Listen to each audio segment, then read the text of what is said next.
Hello दोस्तों, मैं हूं दिनेश के वोहरा। न्यूमरोलॉजिकल प्रेडिक्शंस में आपका बहुत बहुत स्वागत है। यूनाइटेड अरब एमिरेट्स यूएई ने इजराइल के साथ अपने संबंध स्थापित किए और पूरी दुनिया में हलचल मच गई। इसको थोड़ा सा एनालाइज करते हैं न्यूमरोलॉजिकली भी और वैसे भी। यूएई का जो नंबर आता है जुड़ के 12 यानी कि 3 नंबर आता है, जुपिटर का नंबर है। इजराइल का नंबर आता है 15 यानी कि 6 वीनस का नंबर है। 3, 6, 9 वैसे भी कंपैटिबल नंबर हैं। चलिए थोड़ा सा इतिहास में चलते हैं। अरब देशों की इजराइल से जो दुश्मनी है वो किसी से छुपी नहीं है। इजराइल और अरबों की जब पहले भी वॉर हुई थी तो उसमें अरबों को काफ़ी धक्का लगा था, क्योंकि इजराइल एक पावरफुल कंट्री है, न्यूक्लियर पावर है। दूसरी बात, न्यूक्लियर टेक्नोलॉजी के साथ जो इजराइल की अपनी जो टेक्नोलॉजीज हैं वो बहुत सुपीरियर है, वर्ल्ड क्लास है। अरब वर्ल्ड के अंदर एक समस्या बहुत बड़ी ये है कि अरब वर्ल्ड में पैसा तो है, पर अरब वर्ल्ड के पास ना तो अपने कोई टेक्नोक्रेट्स हैं, ना इंजीनियर्स हैं, ना टेक्नोलॉजीज हैं, ना इनोवेशंस हैं, ना रिसर्च हैं। अब इस बात के बारे में अगर आप देखो कि पाकिस्तान के एक बहुत बड़े कमेंटेटर हैं हसन निसार साहब, उनकी बहुत फैन फॉलोइंग है हिंदुस्तान में भी। दुनिया के काफ़ी देशों में हसन निसार साहब को सुनने वाले लोग हैं। वो हमेशा कहते हैं कि चाहे साउथ एशिया से हिंदुस्तानी हो, पाकिस्तानी हो, बांग्लादेश, नेपाल के लोग हों, आप लोग जब गल्फ में, मिडल ईस्ट में जाके काम करते हो तो ये लोग कभी आपको वहाँ रहने के लिए वहाँ का पासपोर्ट नहीं देते, और जो आपको पासपोर्ट देते हैं वेस्टर्न वर्ल्ड वाले, अमेरिका, इंग्लैंड, ब्रिटेन यानी कि कनाडा, ऑस्ट्रेलिया, उनको कई बार इनको वेस्टर्न कह के उनको गालियाँ देते हैं। तो हसन निसार इस मामले में बहुत ब्लंट हैं। उनका कहना यह कि दरअसल अरब वर्ल्ड के अंदर एक चीज़ अब थोड़ी थोड़ी ठीक होनी शुरू हुई है कि एजुकेशन पे तवज्जो कभी नहीं दी गई। तो तेल तो आ गया, पैसा आ गया, दुबई ने थोड़ा सा रास्ता बदल लिया क्योंकि वो टेक्नोलॉजी की बेस पे और थोड़ा एक ट्रेडिंग सेंटर बन गया, तो उसने अपना रास्ता बदला। और जो यूएई के जो किंग हैं, अल नाहयान शायद यही नाम है उनका, वो थोड़े प्रोग्रेसिव हैं। इवन जो सऊदी के जो नए प्रिंस आए हैं, क्राउन प्रिंस बिन सलमान है, वो भी काफ़ी वाइज हैं इस मामले में। कंट्रोवर्सी रही है लेकिन इस मामले में थोड़ा थोड़ा वो दुनिया से अब अलग होना शुरू हो रहे हैं। तो जो पुराना कंजर्वेटिज्म था वो सऊदी अरेबिया में और यूएई में टूट रहा है। अब उन्होंने रियलाइज करना शुरू किया है कि कहीं ना कहीं टेक्नोलॉजी को एम्ब्रेस करना पड़ेगा, इनोवेशंस को ऑप्ट करना पड़ेगा, बच्चों को टॉप की शिक्षा देनी पड़ेगी। अदरवाइज हर चीज़ वेस्टर्न वर्ल्ड से आती है उनके पास, यानी कि खाने पीने का सामान साउथ एशिया से आता है, दुनिया के बाकी देशों से आता है, और टेक्नोलॉजी वेस्टर्न वर्ल्ड से आती है। तो अपना वहाँ पर कुछ नहीं है। तेल है, तेल निकालने के लिए जो टेक्नोलॉजी है वो भी बाहर से आती है सारी की सारी। ये दिक्कत है। अब कहीं ना कहीं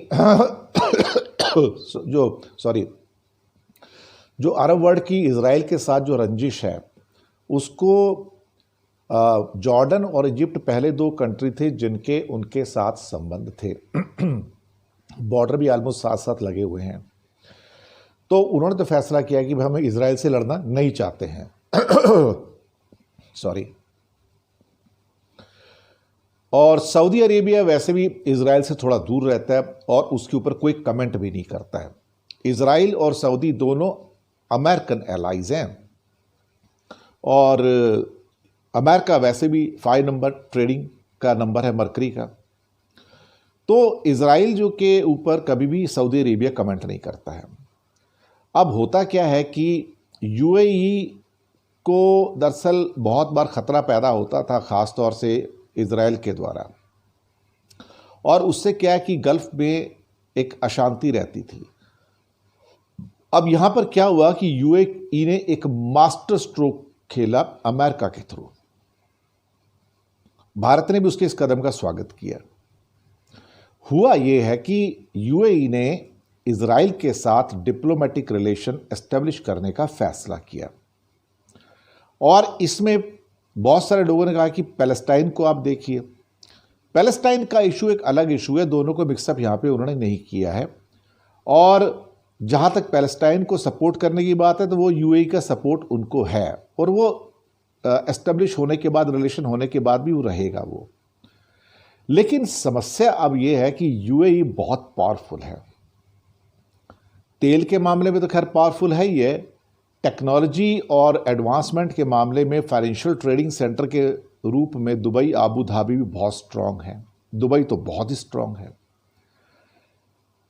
तीसरी बात यह है कि लाखों लोग यूएई के अंदर काम करते हैं, जिसमें India, Bangladesh, Pakistan, Nepal, Sri Lanka, Philippines, Thailand, south east Asian nation से, और बहुत बड़ी संख्या में लोग यूरोप और अमेरिका, कनाडा से दुबई में काम करते हैं, आबू धाबी में काम करते हैं। बहुत सारे कंट्रीज को खास तौर से यूएई का फैसला नागवार गुजरा है। मुसीबत यह है कि इन कंट्री की बहुत सारी लेबर वहां पर काम करती है, ये कंट्री वहां से तेल मंगाते हैं, और इंसिडेंटली भारत के भी यूएई के साथ संबंध बहुत अच्छे हैं, और यूएई बहुत बड़ा इन्वेस्टमेंट कर रहा है इंडिया में, सऊदी भी बहुत बड़ा इन्वेस्टमेंट कर रहा है। अब अल्टीमेटली हर चीज़ जो होती है बिजनेस के आसपास घूमती है। तो यूएई ने सोचा कि इजराइल के साथ दोस्ती में ही हमारा, क्या कहा जाए कि, भला है। वही बात हुई, अल्टीमेटली उन्होंने अपने संबंध स्थापित करने का निर्णय लिया, और ईरान और टर्की ने इसका विरोध किया।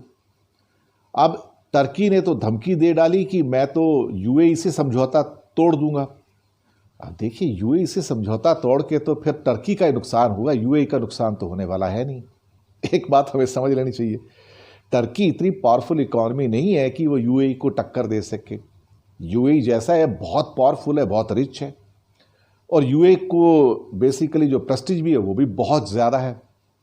उनके पास दुनिया का सबसे बड़ा ट्रेडिंग सेंटर है, एक तरह से कहा जाए दुबई। तो टर्की अगर धमकी देता है कि मैं तोड़ दूंगा रिलेशन, तो उससे यूएई के ऊपर तो कोई फर्क पड़ेगा ही नहीं, फर्क पड़ेगा टर्की के ऊपर। ईरान तो वैसे ही अलग बैठा है, उसको तो कोई फर्क नहीं, हुआ ना हुआ एक बराबर है। ईरान तोड़ भी देगा संबंध तो भी फर्क नहीं पड़ता, जोड़ लेगा तो भी फर्क नहीं पड़ता। तो ये हालात हैं एक्चुअली देखा जाए तो। खैर, लेकिन बाकी कंट्रीज में हश्ड साइलेंस है, बिल्कुल चुप्पी साधी हुई है, कोई कमेंट नहीं आ रहा है। इंडिया ने तो स्वागत किया है, लेकिन बाकी बहुत सारे देशों में खास तौर से कोई ऑफिशियल कमेंट नहीं आया इसके ऊपर। पाकिस्तान हो, बांग्लादेश हो, श्रीलंका हो, नेपाल हो, या आपके फिलीपाइंस हो, इसके अलावा थाईलैंड हो, कंबोडिया हो, म्यांमार हो, साउथ ईस्ट एशिया से और साउथ एशिया से, इवन मैं आपको तो मिडल ईस्ट से भी किसी कंट्री का कोई कमेंट नहीं है। ना कतार का, ना सऊदी अरेबिया का, ना ओमान का, ना इराक का, सब चुप्पी साध के बैठे हैं साहब। जॉर्डन और इजिप्ट के संबंध है तो उन्होंने बोलना ही नहीं था, तो वहाँ भी ये सब चुपचाप देख रहे हैं, बहरीन का भी नहीं आया। तो ये सिलसिला, दरअसल सारा जो आज की डेट में जो इक्वेशन दुनिया में है ना, वो पैसे का इक्वेशन है, ट्रेड का इक्वेशन है। आप ट्रेड कर सकते हो तो ठीक है, और जहाँ तक दुश्मनी की बात है, फिर कब तक दुश्मनी लोगे यार, कभी तो आपको खोलने पड़ेंगे बॉर्डर, कभी तो ओपन करोगे ना। तो वही हाल है आज की डेट में। चाइना अमेरिका को बड़ा दुश्मन मानता है, लेकिन सबसे ज़्यादा ट्रेड तो उसी से करता है ना। तो ये दो चीज़ें हैं, और ये बदलते हुए जो इक्वेशंस हैं दुनिया में, शायद ये उसके इंडिकेशंस हैं। तो 3 नंबर और 6 नंबर का कॉम्बिनेशन नेचुरल कॉम्बिनेशन है यूएई का, इजराइल का, and they will do well and they will gel. Numerologically भी ये अच्छा करेंगे, जैसे कि जॉर्डन और इजिप्ट तो है ही 3 नंबर, तो वो भी जेल अच्छा कर रहा है इनके साथ में, तो अच्छा काम कर रहा है। तो मुबारक हो यूएई को इस संबंध के लिए। धन्यवाद आपका।